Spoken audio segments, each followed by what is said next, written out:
Pero, kaya kasi. 25, lalo na pag ano, blue Ay, 22 lang. 26, gano'n. Uy, dami naman. Normal naman po yun. Normal pa yun. May acid, hyperacidity. Hyperacidity ka? Yes po, sir. Yes po, like isang, like dalawang sip lang ng coffee. Wala na. Sa hospital na. Talaga. Oo. Tapos pag sa gabi, di ba, kailangan 3 hours bago ka matulog kahit tubig na, hindi ka. Yes po. Pero nag-home remedy na po ako, ma'am. Kaya kung busog po ako, kahit pa paano, nakakainom na ako ng kape ng konti. Opo. Ano yung home remedy para magaya na? Pag-gising ko po sa umaga, yung tubig, lalagyan na po ng isang tablespoon ng apple cider. Tapos isa din, banana, nakakatulong din po yun. At yung kanin ko po, ano po yun, ma'am? Quinoa po. Nakakatulong din po yun, ma'am. Para mag-digest talaga ng maayos. Pero ang bongga, no? Pero yung metabolism mo talaga mabilis. Yes po, yun sabi ng doktor ko. Pero tandaan ko po, elementary ako, like every year na-admit ako sa hospital dahil may something talaga dito sa chan ko. Pero dati sobrang pait na pait ako. yung Yes po, tapos yun, hyperacidity. Tapos parang I'm looking forward din po na magpa-check up din sa God. Kailan na diagnose? Ano pa lang yun, ma'am? High school pa lang po yun. So matagal na talaga ho. Tutulong na tuloy din. Yes po. Tsaka yun sa PBB. Ma'am, 38 kilos na. 38 kilos lang ako noon po. Tapos, ngayon? 48 na ho. Yay! May very blooming ka. Tapos super sexy, syempre. Pinagdududahan, baka kung may somebody na naman. Ay, somebody! Someone. Sana all. I mean like, 2 taon na din po. Ay, magdadalawang taon na. So, parang, Canadian, 2 years na. hindi naman, papunta pa lang. Hindi kayo. Mga 1.5 yata, sabi ko na. Break na kayo?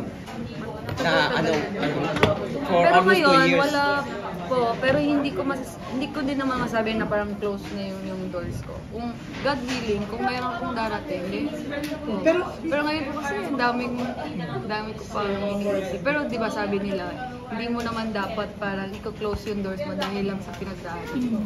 So, Yung LDR yung reason. kasi wala namang right timing eh. Kung darating. Hindi nag-click yung LDR sa inyo.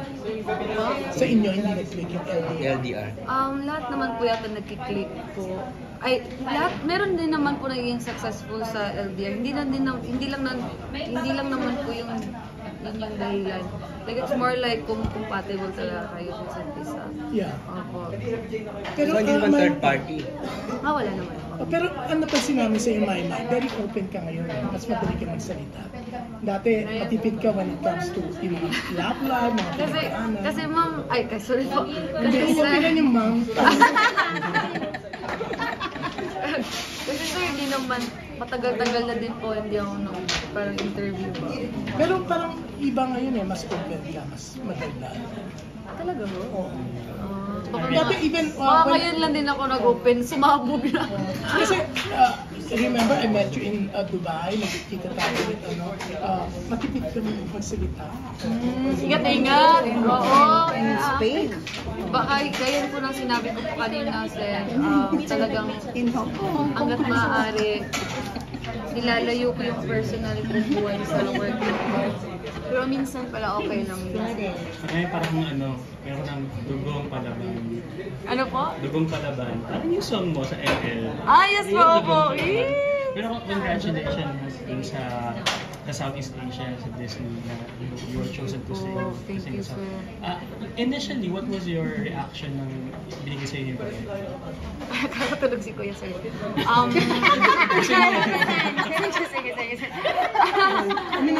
Uminom siya kanina. Kuya kasi natutulog. Kuya! Yung una ko talagang reaction po na magiging party po ako ng proyekto ng Disney syempre hindi ako makapalawa, hindi talaga nasisink in sa utak ko. Kasi knowing this Disney, di ba alam ko talaga natin lahat na yun. Alam natin mga Disney princesses, very timeless yung story nila, talagang hinahangaan yung bawat princess doon. Tapos Snow White pa. Isa siya sa mga sikat na princess po sa Disney. OG siya talaga yung first talaga. Kaya sabi ko, ako talaga.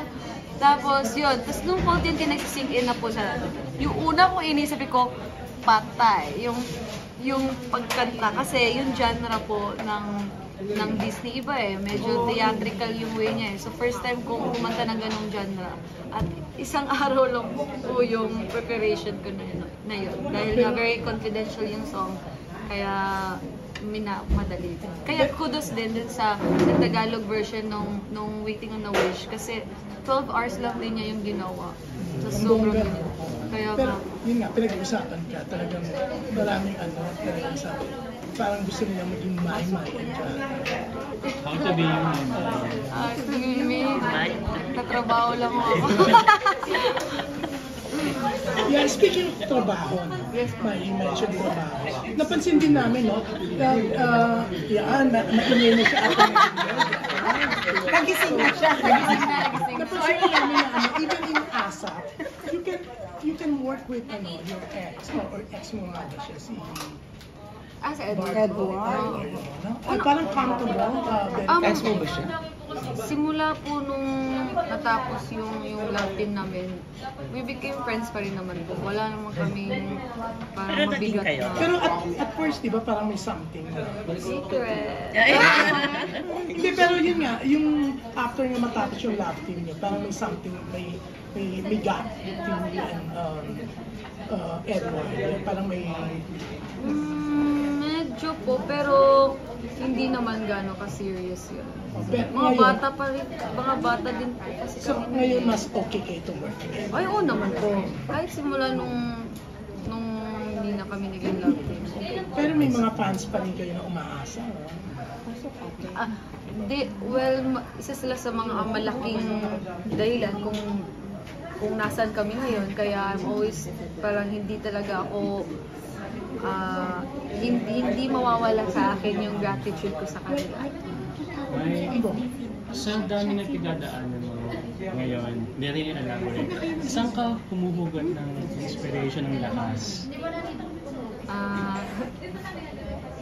Sa Panginoon po talaga.